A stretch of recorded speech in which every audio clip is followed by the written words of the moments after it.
Here is a list of notable MKULTRA subprojects with a breakdown of the type of consent involved or lack thereof in each case. Most of the subprojects involved unethical practices that either bypassed informed consent entirely or manipulated it through deceptive means. Notable MKULTRA subprojects and consent practices. Subproject description consent. Type subproject 68 run by Dr. Ewan Cameron at the Allen Memorial Institute, Canada. Included psychic driving, drugging, electroshock, and sensory deprivation on mental patients. No informed consent. Patients were misled into thinking they were receiving conventional treatment. Subproject 130 studied the effects of various hallucinogens, including LSD and mescaline, at Edgewood Arsenal on U.S. soldiers. Coerced or uninformed consent. Military personnel were not properly briefed on the nature or risks.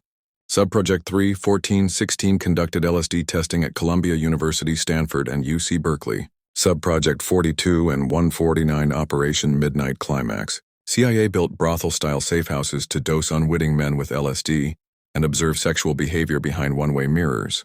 No consent whatsoever. Victims were drugged without knowledge or permission. Subproject 54 Perfect Concussion Program. Studying effects of ultrasonic blasts to the head to induce amnesia without drugs. Unknown consent. Records are scarce, likely no real consent was involved.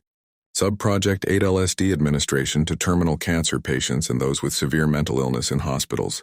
Misrepresented consent. Family members or patients were not fully informed of CIA involvement or intent. Subproject 124 use of hypnosis in combination with sedatives and stimulants to program behavior, including hypnotically induced assassins. Often no consent. Some subjects were unaware hypnosis was being used. Subproject 95 use of radioactive isotopes in conjunction with behavioral studies. Dubious consent. Subjects not informed of radioactive exposure. Subproject 23 investigated use of substances to enhance suggestibility and create disorientation. Tested on prison inmates. Coerced consent. Inmates had little to no freedom to refuse participation. Subproject 112 studied effectiveness of truth serums on non-consenting foreign nationals, detained individuals, or prisoners of war. Zero consent. Considered enhanced interrogation. Subproject 39 funded private pharmaceutical firms to develop and test chemical compounds for mind control. Unknown consent. Third-party companies often outsource testing with no oversight.